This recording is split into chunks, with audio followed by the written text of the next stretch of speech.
Hello everyone, welcome back to another list review for our upcoming battle report. In the next battle report I'm going to be playing Stormcast for the first time on the channel. It's also the first time I've ever played Stormcast, so yeah, going to be interesting. I've played against Stormcast a lot though. Basically every tournament that I play in, I play against Stormcast, so I know the army well. When I rock up to a tournament I see Stormcast on the other side of the table, I don't feel too bad about it because I know what they're doing. I know what the army does and what I should be scared of. So I can use that when I'm playing them as well. So in my list today, I have 2 drops. I think it's very important to start with for Stormcast to play with 2 drops.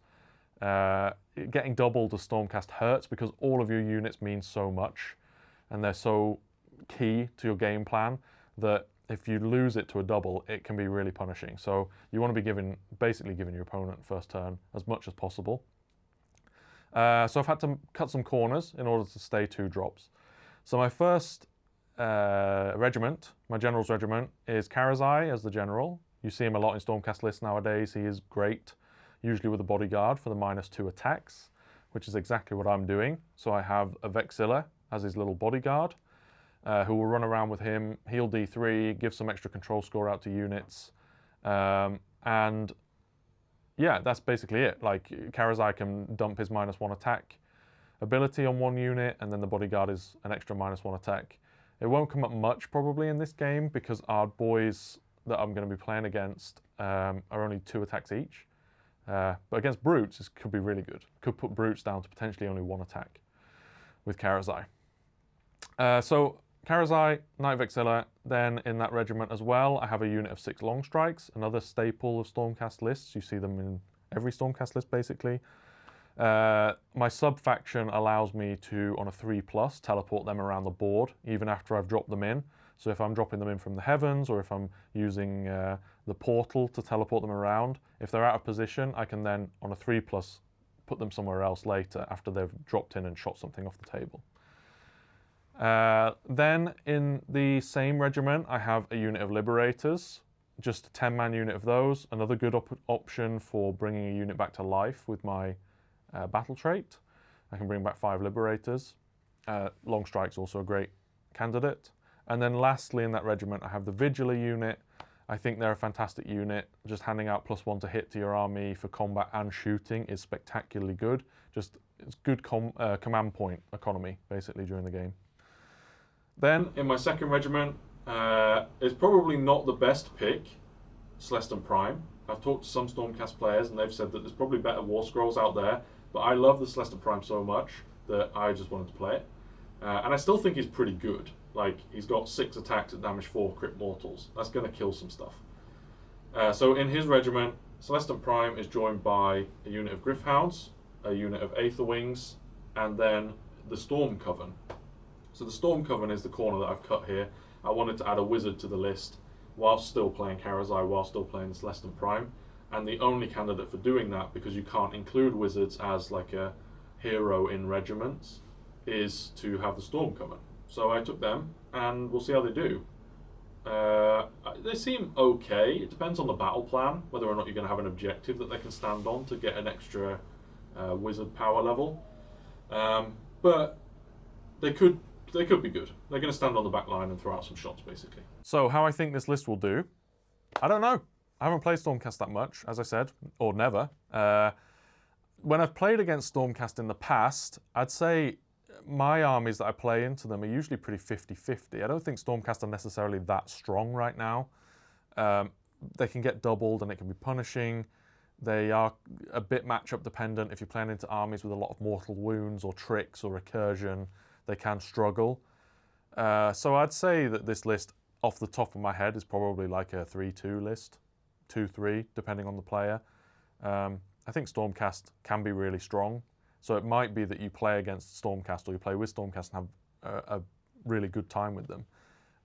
But yeah, Stormcast players out there, let me know if you feel like my estimate with this army is off. The last thing I need to mention is my heroic trait and artifact. I have them both on my Vexillor. So I have the Mirrorshield, which is going to do absolutely nothing in this game, which makes it so that you can't shoot the Vexillor unless you're within 9 inches of him.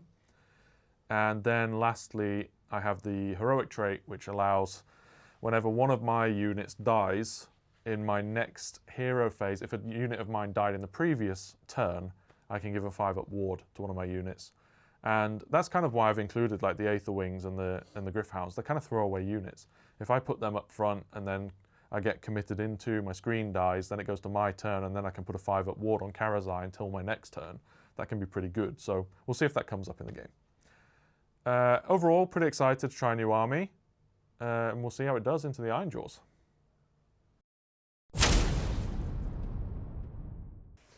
Hey everyone, Karl, as Tom maybe mentioned, going up against his Stormcast.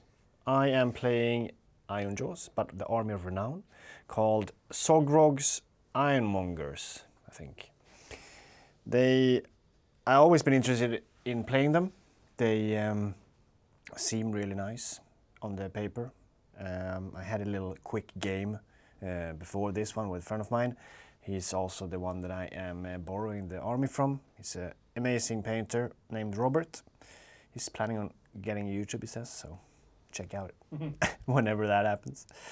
In the list, I have my Zoggrok. He has to be the general. So he has 10 brutes with him in case of... Well, he could also like have them as a bodyguard because he hits a lot, but he's gonna stay with the Ard boys because they give him 4-up ward. So they are in his regiment to give them extra rend against like cavalry if I go against that, or monsters, etc. They already have anti-infantry. That's the general's regiment. Then we have a shaman with 1 unit of 20 Ard boys and 1 unit of 6 ragers. And then in my last regiment we have a mega boss with 20 Ard boys, and that's it. Yeah, I thought it was something else, but no, that's it. Oh yeah, the Ard boy big boss, of course. He has the Ard boy big boss because only he can take the second hero. Zoggrok unfortunately can't. So if you want to do a field sergeants, that's what they're lacking against like normal Ironjawz or Big Wa, for example. Only the mega boss can take it, so I have to go against something that has 2 drops or 1 drops to be able to get a field sergeant. Otherwise it will always be extra rend on the brutes. And that's the list. Artifact wise, I have the it's called the Great Walloppa or Walloppa, I'm not sure how to pronounce it. On the mega boss it's an axe or a weapon, and it's incredible. Like, it's a super good artifact. Basically what it means that if he swings and he does damage to something, they get 1 less save, and they also can't have any positive modifiers to the save. Like, it's a super good artifact.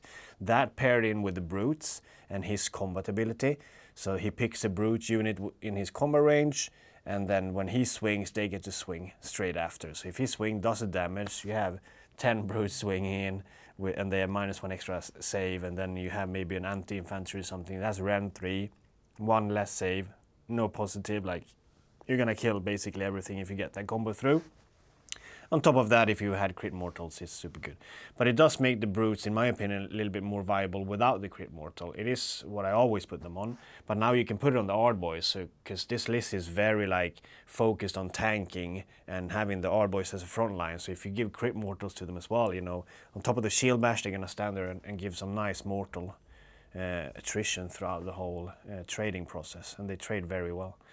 The Ragers are in there because they're going to be fast and to the side and do their own thing and run in charge, basically taking some objectives. The list itself is very slow otherwise. In a tournament setting, unfortunately, like, I do really... One, I enjoy infantry generally, and also I love infantry Ironjawz specifically.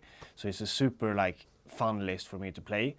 But in a tournament setting, I think unfortunately it's very, very battle plan dependent. I think you can do okay into most armies, especially shooting, because you're so tanky. And then if you take damage, you can move d6 in the end of any turn. So you kind of have like a way, it means you have a way to go forward if you go into a heavy shooting army. So it's not too bad. And in melee, you can struggle if someone really pins you in and are as tanky as you. That could be difficult because you have a hard time like really fighting your way out. Unless the brutes can go wild themselves.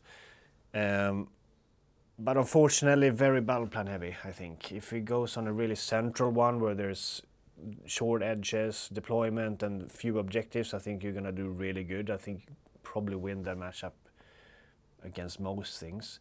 But as long as it's long end battle plans, or if it's 6 objectives, it's going to be very hard. So I would put the army on like 2-3, I mean, sorry, on a 5-game tournament, 2-dayer.